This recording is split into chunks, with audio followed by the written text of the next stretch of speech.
జరిగిందని ఇప్పుడుండే YCP party గతంలో ప్రభుత్వంలో ఉండి మద్యం విధానంలో మార్పులు తీసుకొచ్చి ప్రభుత్వమే నాసిరకం మద్యం చేసి అనేక మంది ప్రాణాలు పోయిన పరిస్థితి రాష్ట్రంలో మనందరం చూసాం. ఒకవైపు సొంత బ్రాండ్లు జే బ్రాండ్ అని అందరూ పిలుచుకునే విధంగా ప్రపంచంలో ఉండేటువంటి మల్టీనేషనల్ బ్రాండ్స్ ఏవి కూడా ఈ రాష్ట్రంలో అడుగుపెట్టకుండా క్వాలిటీలో ఉండేటువంటి మద్యం ఈ రాష్ట్రంలో అందుబాటులోకి తీసుకురాకుండా సొంత బ్రాండ్ని చేస్తూ తయారు చేస్తూ నకిలీ మద్యాన్ని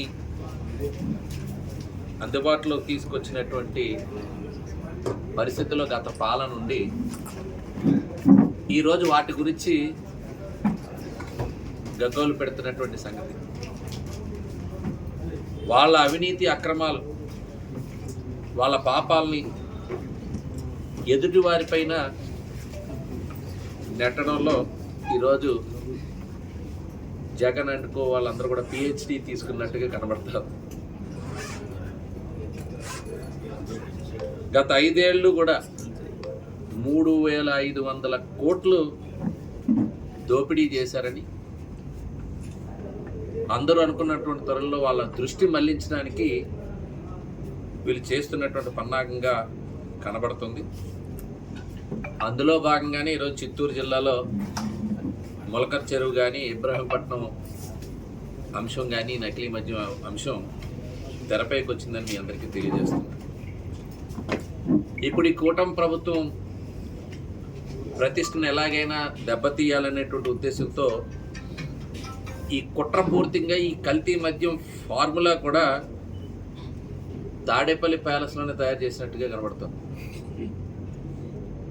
అందులో భాగంగానే సెప్టెంబర్ 24ని ఆఫ్రికా వెళ్లేందుకు టికెట్ బుక్ చేసుకున్న జనార్దన్ రావును 23నే జోగి రమేష్ గారు కలవడం, ఇంటికి పిలిపించుకోవడం అనేటువంటిది ఒకసారి అందరూ కూడా గమనించాలని తెలియజేస్తున్నారు.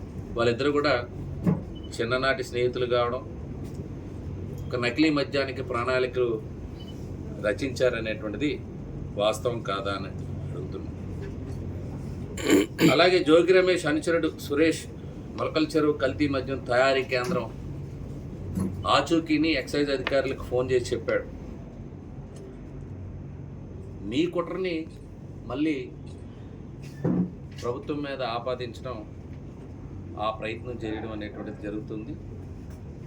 గత ప్రభుత్వంలో జగన్ గుప్పిట్లోనే ఆ జే బ్రాండ్స్ అన్నీ కూడా ఉన్నటువంటి పరిస్థితి. దానివేళే మీ అందరికి ఇప్పుడే చెప్పాను, 30,000 మంది ప్రాణాలు కూడా కోల్పోయిన పరిస్థితి. అందులో కూడా విషపూరితమైనటువంటి పదార్థాలు ఉన్నాయని చెప్పి ఆ 5 ఏళ్ళు సరఫరా చేసినటువంటి బ్రాండ్స్ని చెన్నై, బెంగళూరుతో పాటు అమెరికా ల్యాబ్స్ కూడా కన్ఫర్మ్ చేశాయి. ఒకసారి గుర్తు చేస్తున్నాను, ఆ టైంలో ఎలాంటి బ్రాండ్స్ ఈ రాష్ట్రంలో ఉండేవి, అది ఎంత విషపూరితంగా ఉండేవి అనేటువంటి. ఆ ముడుపుల సొమ్ముతోనే మనీ లాండరింగ్ కానీ, దుబాయ్ లాంటి దేశాల్లో భూములు కొనుగోలు చేయడం కానీ, ఇవన్నీ కూడా ఫోరెన్సిక్ విశ్లేషణలో కూడా వైసీపీ బండారం బయటపడిన సంగతి మీ అందరికీ గుర్తు చేస్తున్నాను. అసలు మద్యం కుంభకోణంలో డీకార్డ్ లాజిస్టిక్స్ అకౌంట్ నుంచి డైరెక్ట్గా మిథున్ రెడ్డి ఫ్యామిలీకి చెందినటువంటి పిఎల్ఆర్ ప్రాజెక్ట్స్లోకి, అంటే ఎండీగా పెద్దిరెడ్డి గారి స్వర్ణలత, మిథున్ రెడ్డి గారి తల్లి వాళ్ళకి ఆ కంపెనీలోకి 5 కోట్లు జమ అయినట్టుగా సిట్ దర్యాప్తులో తేలింది. ఆఫ్రికా దేశాల్లో కల్తీ ఈ వ్యాపారాలు వాళ్ళ అనుభవంతో ఈ విషపూరితమైన మద్యం రాష్ట్రంలో వచ్చిందనేటువంటిది ప్రూవ్ అయినటువంటి సంగతి. అలాగే వైఎస్ సునీల్ రెడ్డి కానీ, అనిల్ రెడ్డి గారు కానీ 2013లో ఆఫ్రికాలోని కామరూన్లో రెడ్డీస్ గ్లోబల్ ఇండస్ట్రీస్ పేరుతో అక్కడ ఈ కల్తీ మద్యం వ్యాపారం చేసిన మాట వాస్తవం కాదా? కల్తీ మద్యం జరిగిందని అక్కడ స్వయంగా అక్కడ మంత్రి ఆ కంపెనీని సీజ్ చేసిన మాట వాస్తవం కాదా? సునీల్ రెడ్డి, అనిల్ రెడ్డి, జగన్ రెడ్డి గారికి బినామీలు కాదు. ఇవన్నీ కూడా వాస్తవాలు. ఇవన్నీ ఉంటే ఇప్పుడు ఈ మద్యం గురించి రాజకీయం చేస్తున్నారు. Tanzania, Ivory Coast, Ghana, Zambia, Mozambique ఇలాంటి దేశాల్లో మీ సన్నిహితులు మద్యం వ్యాపారం చేస్తున్నమాట వాస్తవం కాదా? ప్రభుత్వ ఆదేశాల మేరకే పోలీసులు ఈ తయారీ కేంద్రాలపై దాడులు నిర్వహించి బాధ్యులపైన చర్యలు తీసుకున్నారు. ఇప్పటికే కొంతమందిని అరెస్ట్ చేయడం జరిగింది. ఇలాంటి చట్టవిరుద్ధ చర్యలకి ప్రభుత్వ వైఖరి చాలా కఠిన వైఖరి, అది స్పష్టం చేశా. అందుకని ఈ మధ్యకాలంలో మీకు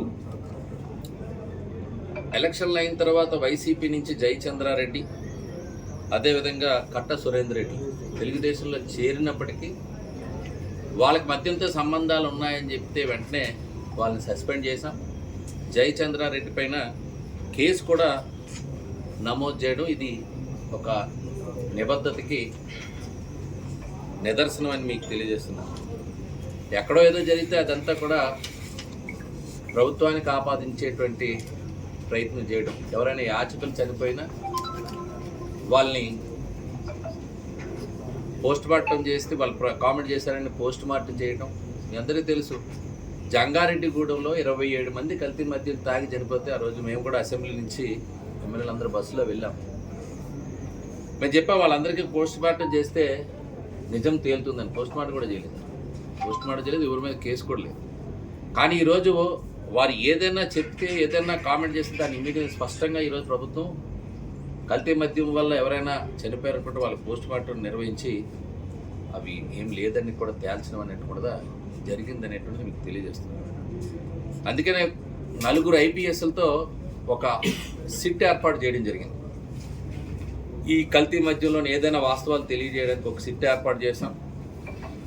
దీనికి ఇంకా మీ అందరూ కూడా ప్రచారం చేయాల్సినటువంటి అంశం, ఒక ఎక్సైజ్ శాఖ ఒక సురక్ష అనే యాప్ను కూడా అందుబాటులోకి తీసుకొచ్చింది. ఒక QR కోడ్ ఇచ్చి ఆ బాటిల్ పైన, ఎందుకంటే ఎక్కడైనా కల్తీ మద్యం షాపుల్లో లేకపోతే ఇతరత్ర, ఇప్పుడు ఈరోజు వైసీపీ వాళ్ళు ఏదో రకంగా ప్రభుత్వాన్ని బురదజల్లు చేయాలనే కార్యక్రమంలో వాళ్ళే మద్యం తయారు చేసి ఎక్కడైనా మార్కెట్లోకి తీసుకొచ్చే ప్రమాదం ఉంది. కాబట్టి ఒక QR కోడ్ ఇచ్చి బాటిల్ పైన అది స్కాన్ చేసే విధానం తీసుకుంది. అందుకనే వినియోగదారులు ఎవరైనా సరే దీన్ని కూడా నేను మీ అందరి ద్వారా అప్పీల్ చేస్తున్నా. ఈరోజు ఏదో ఒకటి చేసి ప్రభుత్వాన్ని కల్తీ మద్యం విషయంలో, ఎందుకంటే ఇప్పటికే అరెస్ట్ అయి ఉన్నారు, ఈ రకంగా ఆరోపణలు చేయాలనేటువంటి ప్రయత్నం చేస్తున్నారు. కాబట్టి మనం ఒక యాప్ ఎంత ట్రాన్స్పరెంట్గా ఉన్నది ఈ ప్రభుత్వం అనే దానికి నిదర్శనం. ఈరోజు ఆ మద్యం బాటిల్ పైన ఒక QR కోడ్ ఇచ్చి స్కాన్ చేసేటువంటి విధానాన్ని కూడా తీసుకురావడం జరిగింది. అక్కడ కొత్త షాపుల దగ్గర కాస్త ఆలస్యమైన వినియోగదారులు వాళ్ళ ఆరోగ్యానికి ఈ ప్రభుత్వం ఎక్కువ, అంటే ఏదైతే ఈ విమర్శలు చేస్తున్నటువంటి వారికి చెప్పే విధానం